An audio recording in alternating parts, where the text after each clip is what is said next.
Magandang araw po sa inyong lahat mga karibin natin at welcome back dito po sa ating munting channel Pinas News Review. At eto nga mga karibin natin alaga ni Tambaluslos nananaba na. Yan mga karibin natin mga buhaya mas dumadami sa Kongreso.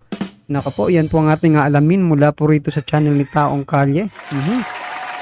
Nasa description po ang full video link ng balitang ito. Subscribe na po kayo kay Taong Kalye. Right? Kung bago ka pa lang at di pa po napag-subscribe sa ating munting channel, please don't forget to subscribe at i-click na rin po ang bell notification para update ka po sa lahat ng ina-uploads nating reaction video. At ito na nga mga karibin natin, sama-sama sabay-sabay po natin pakinggan, panoorin at bigyan ng reaksyon ang balitang ito. Ito na po. Tapos kayo pa yung mayabang na, puta nga, sino kang tumatawag sa amin hinayupak? Talagang hinayupak kayo, hindi pa kayo nag-explain hanggang ngayon nakakagigil kayo Magkasta pa kayong mayabang, wala kayong ang pupuntahan nyo talaga, down the drain, down the drain. Malapit na akong maniwala na cancer na yan no? Malapit na akong maniwala walang kapag-asang maayos yan. Kaya pagka, konti na lang, kita nyo yung bagyong dadating sa inyong lahat. Babagyuhin kayo. Hindi lang category 5 Tapos kayo, bonus. Explican nyo, may bonus ba kayo? Wala. Pinagkatian nyo ba yung 2 billion? Question mark. Pinagkatian nyo ba yung 2 billion? Because you have been silent. No one. Kaya nga po mga karibin natin, no? Kung wala, dapat talagang magsalita sila mga karibin natin dun sa tinatanong ng taong bayan, di ba? Yung mga resibo po ng kanilang mga pondo dyan sa Kongreso. Para hindi magduda. Ano pat mayroon tayong transparency mga karibin natin. Kung tinatanong kayo ay hindi po kayo sumasagot. Kaya yan po. Nasasabi po ni General mga karibin natin na posibleng binubulsa. Kasi hindi nagsasalita Di ba? Tahimik po silang lahat mga karibin natin pagdating po sa pondo. Kaya magdududa ka rin. Not even one bothered to explain. Sino yung nagde-destabilize? Tao ba? Kayo gago gumawa ng sistema. Kayo yung nag-maintain ng sistema. You walked into it, Yung mga bagong congressman tsaka senador, you walked into it, sinabi, ayan, merong ganito, bigyan nga ng pera, 2 million. Ito mga kababayan, magiinit ang ulo mo pag narinig mo ng buo ang video na ito. Masira ang araw mo sa ginagawang kabalastugan sa loob ng Kongreso. Bago natin ituloy ang video na ito, kung bago ka lang sa aking YouTube channel baka pwede makahingi ng like at subscribe at click mo na rin ang notification bell para updated ka sa aking nilalabas na bagong video. Salamat po. Now, kung sa tingin nyo mali yung haka-haka o mali yung sinasabi ng mga tao, napakasimple. Huwag nyong bibirahin yung mga tao. Because right ng mga taong bayan, right na dahil sa kami ang pinanggalingan ng kapangyarihan ninyo, dahil sa kami ang nagboto sa inyo, ang nagluklok dyan sa inyo, na yung sweldo ninyo galing din sa taxes. No? Kami, kung kinakailangan namin kumita, trabaho kami, walang ya kayo. Hinayupak talaga kaya nga hinayupak Tapos kayo pa yung mayabang na, puta nga, sino kang tumatawag sa amin hinayupak? Talaga. Alam niyo mga karibin natin, ramdam ko po yung galit, no? Mga karibin natin dito kaya General, mga karibin. Kasi isipin nyo siya, mga karibin natin, tumanda na po siya na nagbabayad ng tax, di ba? Malamang sa malamang pati yung mga anak niya ngayon ay nagbabayad po ng tax. At maging ikaw po na nanonood ngayon ang nagbabayad ng tax mga karibin natin. Kaya, mafe-feel mo talaga yung gustong mangyari ni General mga karibin natin na ilabas po nila yung mga resibo nila para hindi na tayo magtanong. Hindi tayo magduda na binubulsa nila yung pera. Diba? Yun wala tayong magagawa.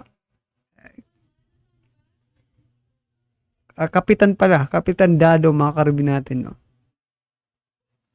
Hinayupa kayo, hindi pa kayo nag-explain hanggang ngayon nakakagigil kayo Magkasta pa kayong mayabang, wala kayong ang pupuntahan nyo talaga, down the drain, down the drain.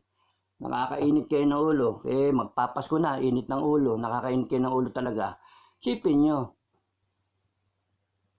Wala nag-explain eh. O di sige, sabihin nyo, tignan nyo yung ginawa ng isang congressman. No. So yan mga karibin natin, palakpan po muna natin si Captain Dado Enrique. Yan mga karibin natin. Sapagkat napaka-prangka niya po mga karibin natin na. Napaka-prangka niya po para dito birahin itong mga tongrista ito mga karibin natin, no? Eh, ramdam na ramdam mo talaga bawat bitaw ng salita mga karibin natin. Parang yun din ang gusto nating sabihin dito sa mga tongristang ito, di ba? Nag-certify siya, may resibo. Di gawin ng ganun ang gawin nyo. Senators, lahat kayo mag-clear, certify, resibo, pakita nyo sa tao. Pakita nyo, open your books. Pakita nyo sa COA, let COA be the ones to say na, okay to, may resibo, kompleto. Pero wag nyo kukurapin yung COA. Yan ang hirap eh, yung perception sa inyo, korap eh. Ay, babayaran nyo yung COA. Yun yung ang problema dito eh. Alam nyo, malapit na akong maniwala na cancer na yan eh. No? Malapit na akong maniwala walang kapag-asang maayos yan. Kaya pagka, konti na lang. Kita nyo yung bagyong dadating sa inyong lahat. Babagyuhin kayo. Hindi lang category 5 eh. Yan mga karibin natin, babagyuhin. At mas mabuti pa nga mga karibin natin yung cancer eh, mga karibin natin, kasi posible pa siyang magamot, no? Pero itong nangyayari dito sa mga tongrista, mga karibin natin, nako, siguro, di ba? Hanggang sa na to, infinity, mga karibin natin, di ba? Itong kanilang hanggat hindi po sila papakita ng kanilang mga resibo, mga karibin natin.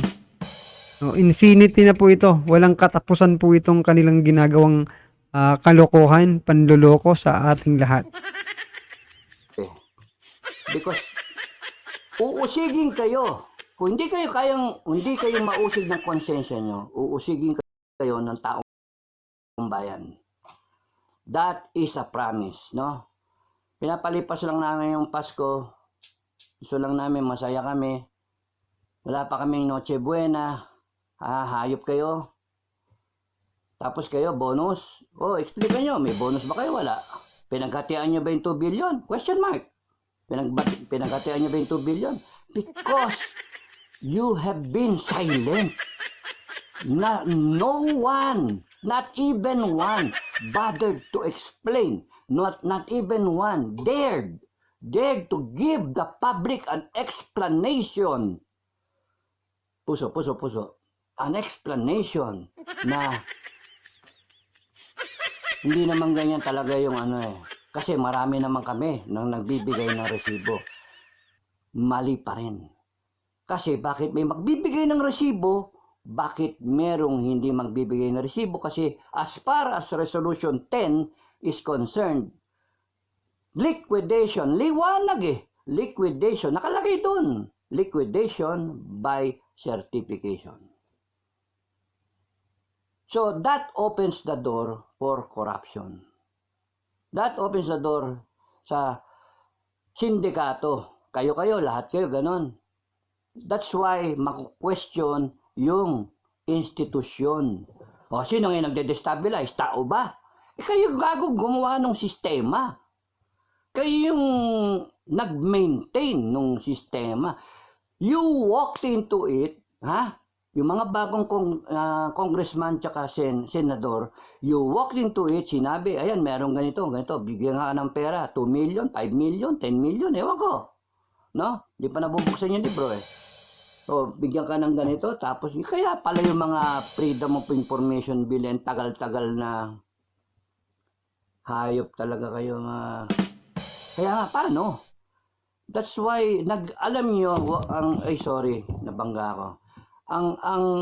Nagbi-build up yung dalawang option, no? Nasabi na iba, military junta na lang. Military junta. Pero mga Pilipino, ang military junta, hindi tayo sigurado sa pwedeng madulot ng pagka-military nakaupo. Kasi it's a group of people na panay general siguro. Kasi syempre, sino gusto may colonel dyan, may captain, may tiniente. Hindi, panay general yan, mga bossing eh. Panay commander, probably. 4-star, 3-star. 3-star, Major Service Commander, Area Commander. Siguro kung lalagyan nila sibilyan, sunod-sunuran lang yung sibilyan. Military junta nga eh. And then, hawak nila lahat. Tapos nga, baka makurap eh. Yun yung problem. Yun yung problem. May 3 nga doon na mayor doon sa Senado noon na they had a chance to stop it. Kahit sila mismo nag-object, pero hindi nag-object. Kaya yung ikaw, ha? Kung ikaw, troll ka man, ano? O, troll ka nga. Tignan nyo yung tatanggap ka ng pera tapos ako yung palilitawin mong gago. No, sinong gago? Di ba ikaw ang gago? Palilitawin mo yung, hindi ko sinabing gusto kong gayahin si Unasan at si Yan mga karibin natin, nakaka-relate po tayo dito sa sinasabing troll ni Captain Dado mga karibin natin. Kasi isipin mo mga karibin natin nagko-comment po sila dito sa ating channel mga karibin natin na tayo daw po ay funded ng China. Mga loko ba kayo mga karibin natin? Ano magiging funded? Hindi nga natin, wala nga tayong kilalang in-check mga karibin natin di ba? Baka kayo. Baka kayo po, di ba? Yung mga bayaran dyan, di ba? Para mag-comment po. Kahit hindi ko yung nag-create ng content, mga karibin natin, kasi nagko-comment kayo, nakikita rin po yan ng ating mga, di ba? Kami patuloy ngayon yung sasabihan yung bayad ng China, mga karibin natin, wala nga tayong connection sa gobyerno. Di ba? Kaya yan po yung sinasabi niya, parang binabaliktad nyo. Di ba? Parang binabaliktad nyo yung sitwasyon. No, kayo yung binayaran, kami yung sinisiraan ninyo. Parang ganun po yung sinasabi ni Sir, no? si Trillanes. In fact, I am so frustrated with Honasan. Sir, sorry sir Colonel Honasan, Senator Honasan. Because ang daming nasira yung karir ng mga contemporaries ko sumunod sa kanya. Yang kukuro ko na yan. Ang daming nasira na karir sa mga sundalo, mga opisyal, ang gaganda ng karir nila. Panay mga foreign trained, panay mga medalyado, sira karir. Kasi nagkudita. Kaya nga eh. Huwag niyo isipin na sira yung karir ko. Hindi. Yung akin, choice. In fact, I was a government negotiator, 1989 ko. No? Government negotiator. Doon sa mga hindi nakakaalam. Ayan, laki ng utang na loob ng Pilipinas din sa mga government negotiator. When there was a Makati siege, it was my unit, 1st Scout Ranger Regiment. Ayaw ko ng patayan. That's why I have to enter Makati, kaming mga opisyal. General Enrile, 1-star pa lang siya noon. Superintendent siya ng PMA. Captain Pangilinan, Captain Ang, Dudong Paune, si Dick Morales. And then meron kami nakita doon na si General Luga, no? General Luga, retired. Doon kami kita-kita, usap-usap. Alam nyo, isang reason kung bakit umalis sa serbisyo, napunta tayo dito memory lane. Isang reason kaya ako umalis sa serbisyo, because government, the Cory government, did not hold true to their promise, their part of the agreed,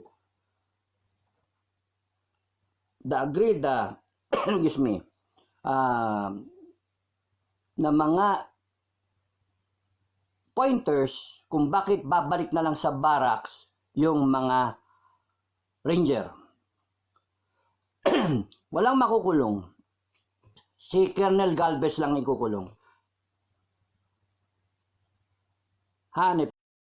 So yan mga karibin natin, ano pong inyong masasabi dyan, no? Sa, nagpapataba pala itong mga alaga ni Tamba, mga ka-review natin, dahil nga po dyan sa may bonus, may Christmas bonus na po sila.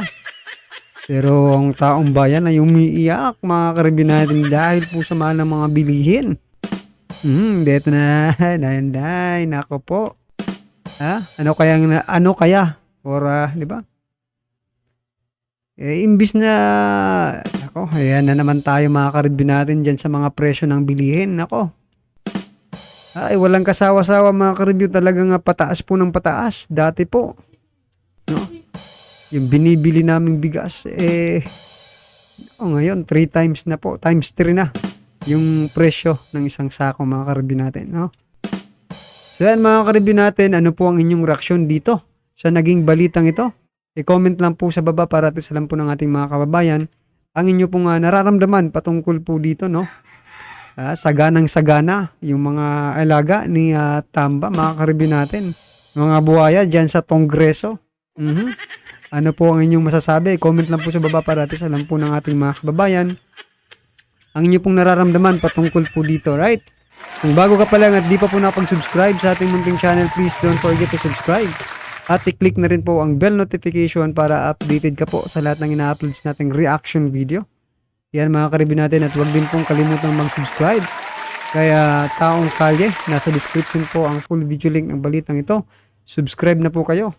Taong Kalye, maraming salamat po.